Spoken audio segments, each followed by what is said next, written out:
신명기 22장입니다. 여기에서는 계속해서 하나님의 백성들이 거룩한 삶을 살기 위해 지켜야 할 사회생활과 연관된 여러 가지 규례들에 대해서 언급하고 있습니다.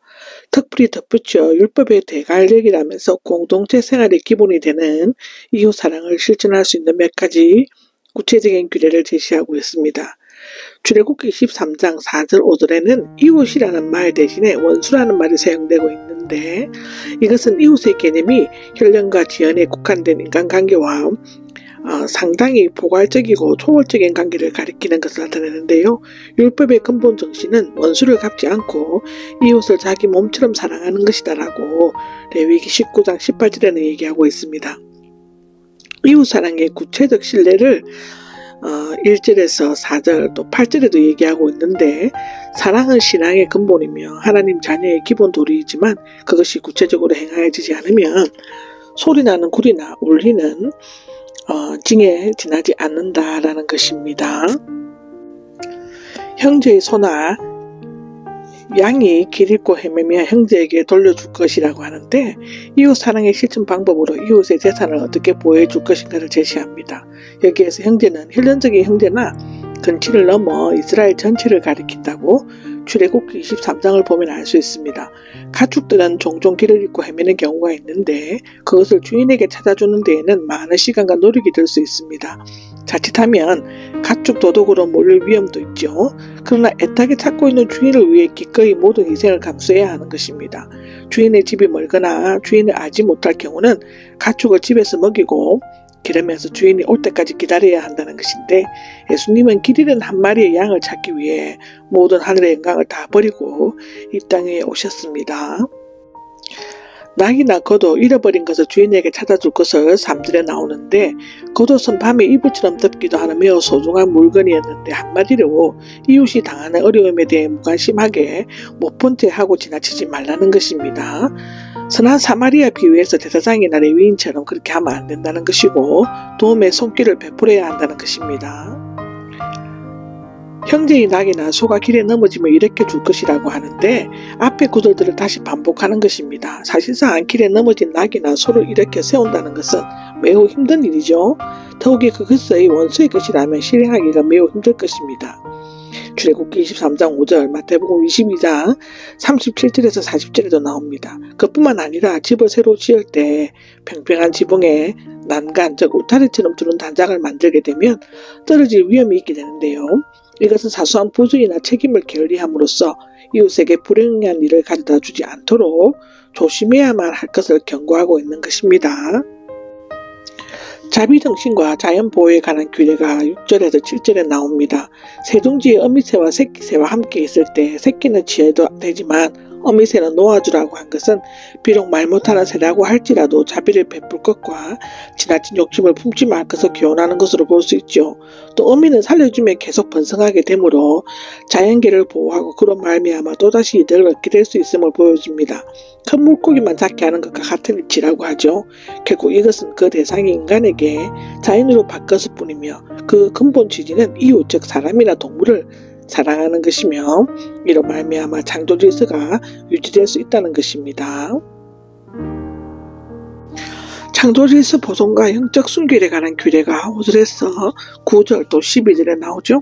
여기에서 종류가 서로 다른 것을 섞지 말라고 명하고 있는 것은 이것이 창조와 자연의 질서를 어길 뿐만 아니라 영적 순결과 성도덕을 문란을 일으킬 수 있기 때문이라고 하는데요. 남자와 여자가 서로 옷을 바꿔 입지 말 것이라고 합니다. 가나안인들이 제사를 드릴 때 옷을 바꿔 입는 간습에서 비롯되었는데, 이로 인해 남녀 구분이 없어짐으로써 성적인 방종과 불경건한 행동에 빠져들게 된다는 것입니다. 역겨워하신다는 신전에서 행하여진 문란한 성행위와 연관된 것을 암시하고 있습니다. 남녀의 구별은 하나님의 창조 계획에 의한 것이며 이 구별을 없애는 것은 창조주의 하나님께 대한 도전이고 반항인 것이라고 레위기 18장 22절 로마서 1장 24절에는 얘기하고 있습니다. 포도원에서 다른 종류의 씨들을 섞어 뿌리지 말 것이라고 9절에 나와 있습니다. 하나님께서 구별하여 창조하신 씨들을 서로 혼합하게 되면 서로의 수수성과 특징을 잃어버릴 수 있다는 것이고, 또 실제로 자라는 환경과 추수기간도 다르기 때문에 오히려 농사를 망치게 될 수 있다는 것입니다. 이렇게 섞어 혼합하다 보면 자연의 영적인 문제까지 그대로 적용될 수 있죠.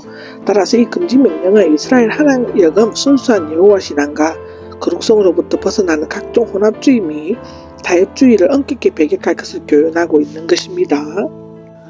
소나 나귀를 함께해서 밭을 갈지 말 것이라고 하는데요. 두 동물의 성격과 능력, 일하는 방법이 다르기 때문에 함께 밭을 갈게 되면 오히려 역효과가 나게 될 수 있다. 믿는 자는 믿지 않는 자와 멍에를 함께해서는 안 되고 온다고 고린도후서 6장 14절에는 얘기하고 있죠. 하나님과 세상을 겸하게 섬기지 말아야 한다는 것입니다. 양털과 아마씨를 함께 섞어 짜놓아서 입지 말라인데요. 이집트에서는 두 씨를 섞어 옷을 짜는 일이 있었는데 물론 옷을 입을 때는 큰 불편이 없었지만 역시 무의식적으로 불의와 적당히 타협함으로써 혼합주의에 빠져들 위험성이 있다는 것입니다. 겉옷자락 내기 모퉁이에 술을 달 것인데요. 겉옷에 내것 다는 술, 즉 장식권은 이스라엘 백성에게는 율법의 생명꽃이라고 상징적인 의미를 나타냅니다. 이것은 다는 목적은 보는 사람으로 하여금 자신이 이방인과 구별되는 거룩한 백성이라는 것과 또한 하나님의 계명을 기억하고 그것을 지키면서 거룩한 삶을 살도록 일깨우는 것이었다고 하는데요.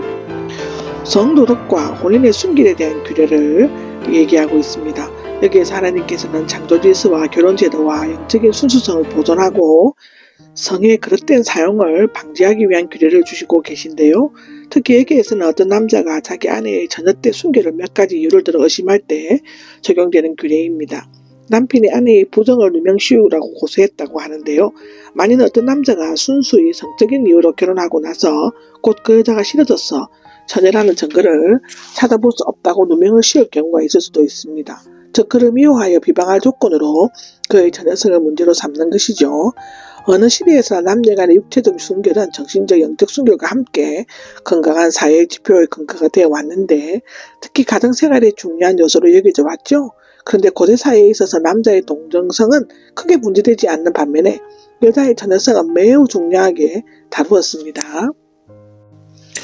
부모는 처녀라는 증거를 성급 장인들에게 가져갈 것이라고 15절에서 17절에 나오는데 처녀라는 증거는 결혼 첫날 밤에 진구나 잠옷에 묻은 혈흔을 가리키는데요. 그러므로 처녀가 부모가 결혼 첫날 밤에 자리옷을 잘 보관해두는 풍습이 있었다고 합니다. 사실로 밝혀지면 남자에게 벌을 주고 처녀 아버지에게는 100세겔을 주어야 하며 평생 동안 아내를 내보내지 못함이라고 하는데 남자에게 매를 때리고 퇴장을 가하고 남자에게서 벌금을 받는 100세겔은 처녀 아버지에게 주어야 한다는 것입니다. 그리고 아내를 평생 동안 데리고 살아야 했는데 그것은 처녀에게 누명을 씌워 하나님의 거룩한 백성의 품위를 손상시켰기 때문이라고 하는데요. 남자의 주장이 사실이어서 처녀가 아니라 증거물이 발견되면 돌로 쳐서 죽일 것이라고 21절에 나옵니다. 이와 같이 하나님께서는 부부간의 순결과 신뢰를 요구함으로써 가정과 사회에 올바른 질서를 세우고 백성들이 하나님 앞에 영적으로 거룩하고 순결해지기를 원하셨습니다. 그리스도의 신부된 성도들은 장기처럼 더럽히거나 영적 간음을 행해서는 안 되는 것이고 항상 영적인 순결을 유지해야만 한다고 고린도전서 6장 16절, 요한계시록 19장 6절에서 10절까지 기록되어져 있죠.